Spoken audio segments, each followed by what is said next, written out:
Gujarat number 1 engineering university Sankalchand Patel university.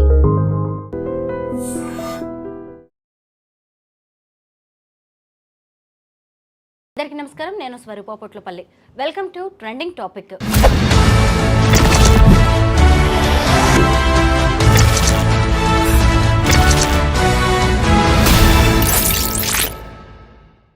ప్రకృతి అందాల నెలవైన జమ్మూ కాశ్మీర్ రక్తమోడుతోంది.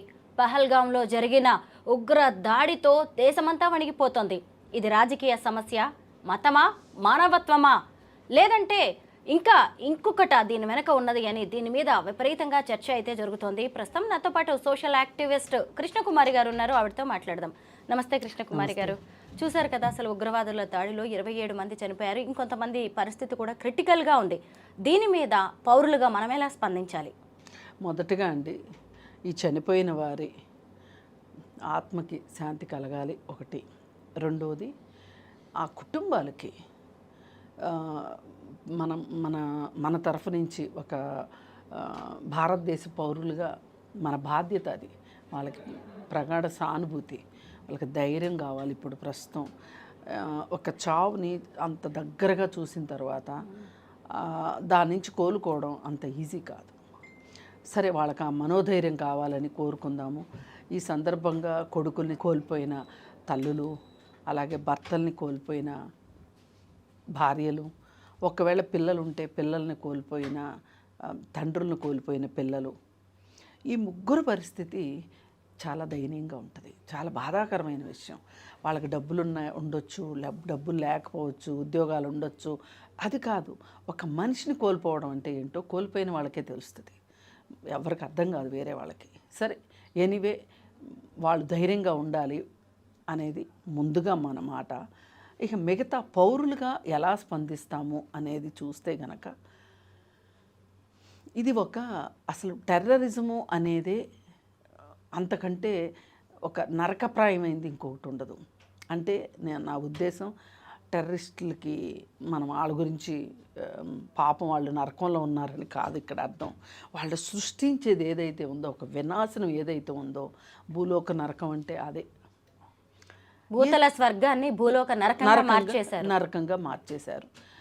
మరి ఈ కాశ్మీరు పాకిస్తాన్దా భారతదేశాందా, పాకిస్తాన్దా భారతదేశాందా అనే ఒక మీమాంస మనకి స్వాతంత్రం వచ్చినప్పటి నుంచి ఎడతెరిపి లేకుండా జరుగుతుంది.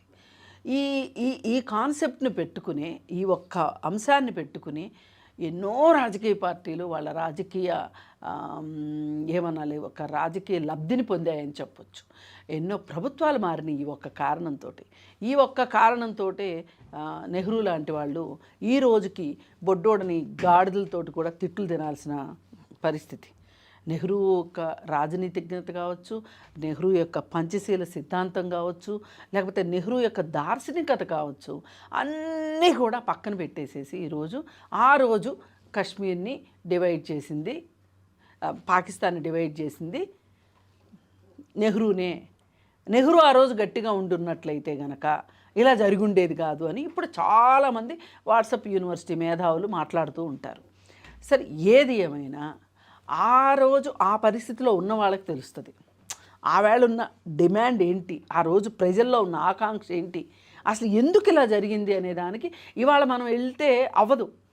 ఇప్పుడు ఒక 60 ఏళ్ళు అయిపోయిన తర్వాత నాకు విడాకులు కావాలి అని ఒక భార్యో భర్తో అని అడిగితే గనక వాళ్ళని అడిగాము, ఏంటి మీ కారణం ఏంటి అంటే ఏంటి చెప్తారు? అసలు ఇప్పుడు విడాకులు అడుగుతున్నారు కదా, ఆ రోజు మీరు పెళ్ళెందుకు చేసుకున్నారంటే ఏం చెప్తారు? ఒక ఆశావాహ దృక్పథంతోనే పెళ్లి చేసుకుంటారు.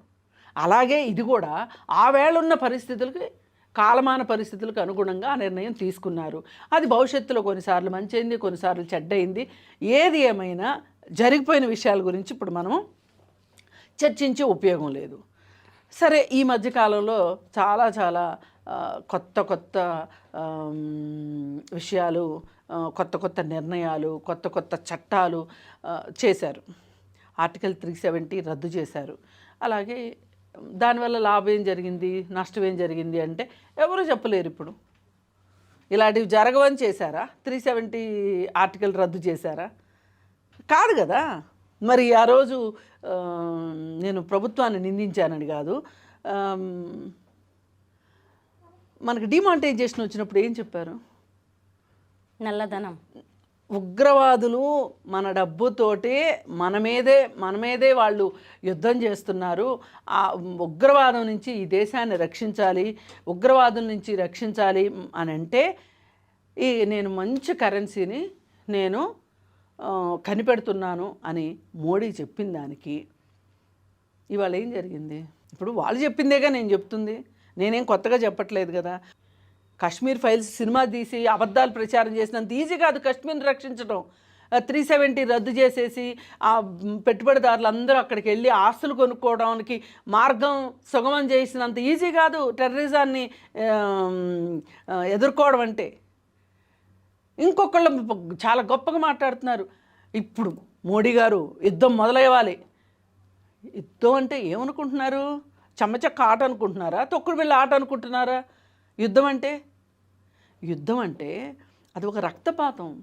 ఎన్ని కుటుంబాలు నాశనం అయిపోతాయి, ఎంతమంది విడోస్ అవుతారు, ఎంతమంది పిల్లలు తండ్రులు లేని వాళ్ళు అవుతారు. యుద్ధం ఊరికే జరగదండి. యుద్ధం అంటే అంత సరదా కాదు. దేశం మొత్తం బడ్జెట్ అంతా యుద్ధానికి పెట్టాలి. ఇవాళ ఉక్రెయిన్ రష్యా ఏమైందో చూస్తున్నాం కదా, హమాసు అవి ఇజ్రాయిలు పాలస్తీనా ఏమవుతుందో చూస్తున్నాం కదా.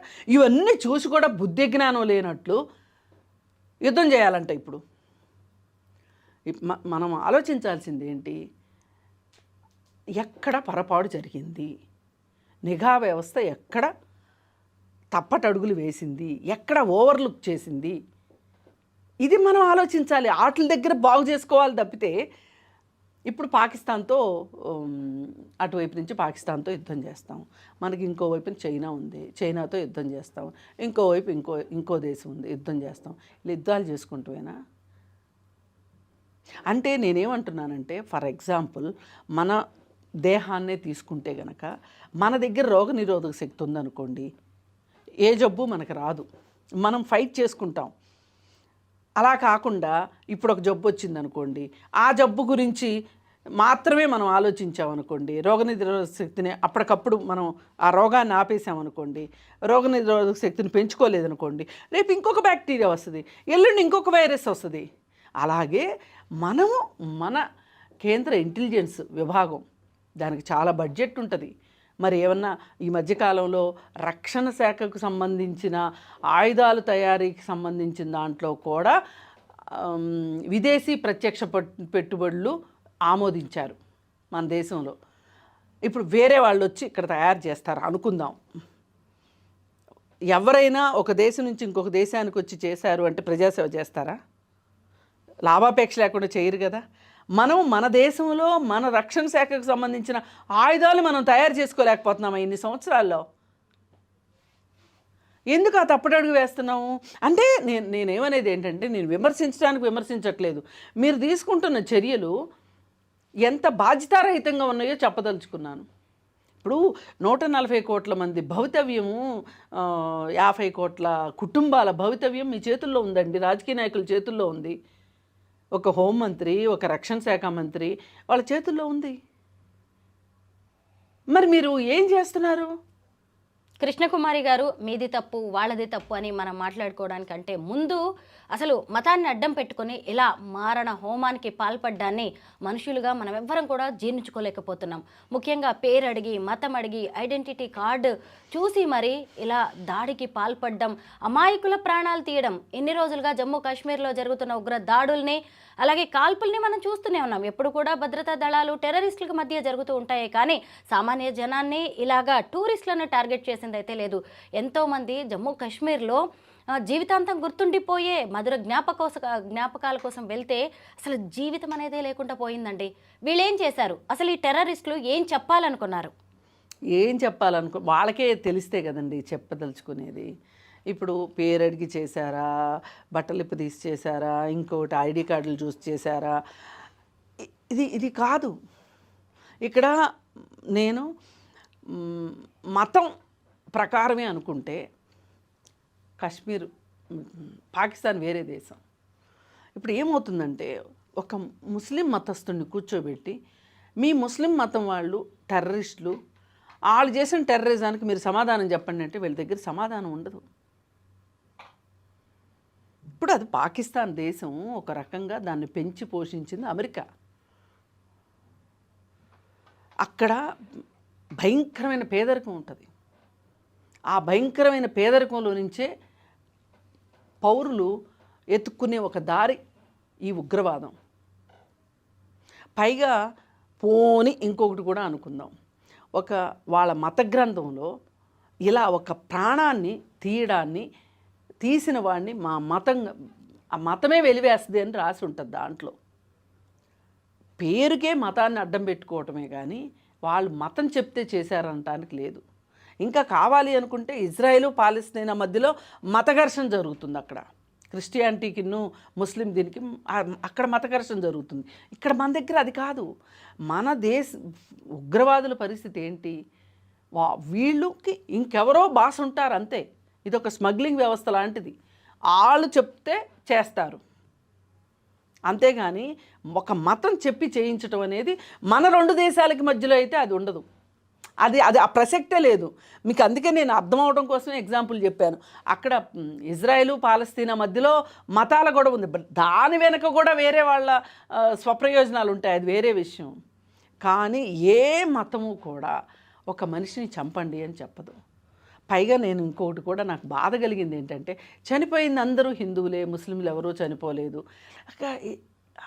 అదేదో నాకు సినిమా గుర్తొస్తుంది, సింధూరం సినిమాలో పోలీసులు ఎంతమంది చచ్చిపోయారు, నక్సలైట్లు ఎంతమంది చచ్చిపోయారు అనే మాట మాట్లాడుతూ ఉంటే, అరే మనుషులు ఎంతమంది చచ్చిపోయారో చెప్పండి రా, ముందు మనిషి అయ్యాకే కదా. కృష్ణకుమారి గారు, ఇక్కడ ముస్లింలు ఎవరూ చనిపోలేదు, హిందువులు చనిపోయారు అనేది అనట్లేదు. చనిపోయిన వాళ్ళు అందరూ కూడా హిందువులే అని చెప్పడం అక్కడ ఉద్దేశం. అదే నేను అంటున్నా, దాని అర్థం ఏంటి? మనుషులు చనిపోయారు అనండి, ఇంతమంది చనిపోయారు అనండి, కేవలం హిందువులు మాత్రమే చనిపోయారు, వాళ్ళ హిందూ అనే ఐడెంటిటీ కనుక్కుని మరీ చంపారు అనేది కొంచెం బాధగా అనిపిస్తుంది. వాళ్ళు టెర్రరిస్టులు ఒకసారి హత్య చేస్తే మనం 100 సార్లు హత్య చేస్తున్నాం. ఇప్పుడు ఇవాళ దేశంలో అట్టుడికిపోతున్నారు సామాన్య ప్రజలు. బాధగా ఉండదండి మన దేశం వాళ్ళు చనిపోయారంటే మనకి? కానీ రాజకీయాల కోసం మాట్లాడొద్దు, రక్షణ కోసం మాట్లాడండి. ఈ దేశ పౌరుల రక్షణ ప్రభుత్వాలదే, అవునన్నా కాదన్నా. ఇప్పుడు ఒక పిల్లవాడు తప్పు చేస్తే లేదు ఇంకేదన్నా ఆ పిల్లవాడికి అన్యాయం జరిగితే ఫస్ట్ ఎవరి గురించి మాట్లాడతారండి? తల్లిదండ్రుల గురించే మాట్లాడతారు కదా. కేర్ అండ్ ప్రొటెక్షన్ ఎవరు ఇవ్వాలి పిల్లలకి? తల్లిదండ్రులే కదా. మరి ఇప్పుడు ఈ దేశంలో ఉన్న ప్రజలందరికీ తల్లిదండ్రులు లాంటి వాళ్ళు ఎవరు? ప్రభుత్వం. బాగా జీతాలు తీసుకుంటున్నారుగా, మరి 5 ఏళ్ళు పనిచేస్తే చాలు పెన్షన్లు తీసుకుంటున్నారు కదా. ఎందుకు రక్షణ చర్యలు ఎందుకు చేపట్టలేకపోయారు? పోనీ పాకిస్తాన్ ఉగ్రవాద ప్రేరేపిత వ్యక్తులు మన దేశంలో ఉన్న సైన్యంలోకి చొరబడ్డారా? చొరబడితే ఎవరు తప్పు? ఇప్పుడు ఈ కశ్మీర్ చూస్తానికి వెళ్ళిన వాళ్ళదేం తప్పు లేదుగా. కానీ వెళ్ళిన వాళ్ళకి రక్షణ కల్పించాల్సింది ఎవరు? ప్రభుత్వాలే. అక్కడ లోకల్గా ఎవరన్నా దొంగలు కొట్టేశారనుకోండి, వాళ్ళని మనం ఆ రాష్ట్ర ప్రభుత్వాన్ని నిలదీయొచ్చు. వచ్చింది టెర్రరిస్టులు. ఎంతమంది ప్రాణాలని పొట్టన పెట్టుకున్నారు అంటూ ఓ 4 ఉగ్రవాదుల ఫోటో బయటకు వచ్చింది. అందులో మెయిన్ గ్యాంగ్ లీడర్ ఆసిఫ్. అయితే వీళ్ళందరూ పాకిస్తాన్లోని టెర్రరిస్టులతో వాళ్ళు టచ్లో ఉన్నట్టుగా, కాంటాక్ట్లో ఉన్నట్టుగా, అలాగే పష్తువా అనే ఒక భాష మాట్లాడినట్టుగా కూడా ఇప్పటికే ఎన్ఐఏ గుర్తించింది. ఏంటి ఇటువైపు చూసినప్పుడేమో పాకిస్తాన్ అసలు మాకు సంబంధం లేదు ఈ అటాక్తో అని ఇటువైపు పాకిస్తాన్ ప్రభుత్వం ప్రకటిస్తోంది. ఎవరు చేసిన హత్యలు ఇవన్నీ? ఇప్పుడు ఆ దేశం యొక్క అలసత్వమే అక్కడ టెర్రరిజం ఉండటానికి కారణం. ఇండైరెక్ట్గా ఆ ప్రభుత్వం బాధ్యత వహించాల్సిందే ఖచ్చితంగా. ఆ దేశ ప్రభుత్వంగా చేస్తే దాన్ని యుద్ధం అంటారు. ఆ దేశంలో ఉన్న ఒక గ్యాంగ్ చేస్తే అది టెర్రరిజం అంటారు, టెర్రరిస్ట్ మోక్ అంటారు. వాళ్ళు చెప్పింది బాగానే ఉంది, కరెక్టే ఉంది. మేము దేశంగా మా సైన్యంగా చేయలేదు కదా అని వాళ్ళు చేతులు దులుపుకుందాం అనుకుంటున్నారు. కానీ టెర్రరిస్టులు మీ దేశంలో ఉండి మీ దేశాన్ని నష్టం చేసినట్లుగానే మా దేశాన్ని కూడా, ఇప్పుడు మన దేశంలో అయితే జరగవు కానీ అంత దారుణమైనవి. ఇప్పుడు లాహోర్లో బాంబు పేలింది, ట్రక్కులో మానవ బాంబు అని ఇవి ప్రతి సంవత్సరంలో కనీసం ఒక 500-600 మంది పాకిస్తాన్ పౌరులు, అమాయక పౌరులు చనిపోతారా లేదా? వాళ్ళ గురించి మనకెందుకు అంటే రీజన్ ఏంటంటే పుట్టింది అక్కడ కాబట్టి, వాళ్ళు వచ్చి మన మీద పడుతున్నారు కాబట్టి, మన మీద పడకుండా చేసుకోవాల్సిన బాధ్యత మనది కాబట్టి ఇప్పుడు దొంగ వచ్చాడండి, దొంగ దొరకలేదు, అలా అని ఎవడో వచ్చి చేశాడు కాబట్టి నేను హాస్పిటల్లో తీసుకెళ్ళను అంటే ఎలా ఉంటుంది? తీసుకెళ్లాల్సిందే కదా. నేను అందరికీ అర్థమయ్యే భాషలో చెప్తున్నా. ఏది ఏమైనా ప్రభుత్వాలు ప్రగల్భాలు పలికినంత ఈజీ కాదు ప్రభుత్వాలు నడపటం. అందుకని దయచేసి మీరు మోడీ గారు, మీరు ఆరోగ్యం బాగుండాలంటే యోగా చేయండి, లేదు అనుకుంటే నెమళ్ళకి ఆహారం వేయండి. ఇవి కాదండి మీ దగ్గర నుంచి మేము ఎక్స్పెక్ట్ చేసేది. సామాన్య ప్రజలు ఎక్స్పెక్ట్ చేసేది ఏంటి అంటే కేర్ అండ్ ప్రొటెక్షన్. పైగా ఇంకొకటి, వీళ్ళు దాడికి పాల్పడిన తర్వాత వాళ్ళతో పాటు ఉన్న అక్కడ విక్టిమ్స్ ఉంటారు కదా, చనిపోయిన వాళ్ళతో ఈ టెర్రరిస్టులు మాట్లాడారు, వెళ్ళి మీ నరేంద్ర మోదీకి చెప్పండి అని చెప్పి.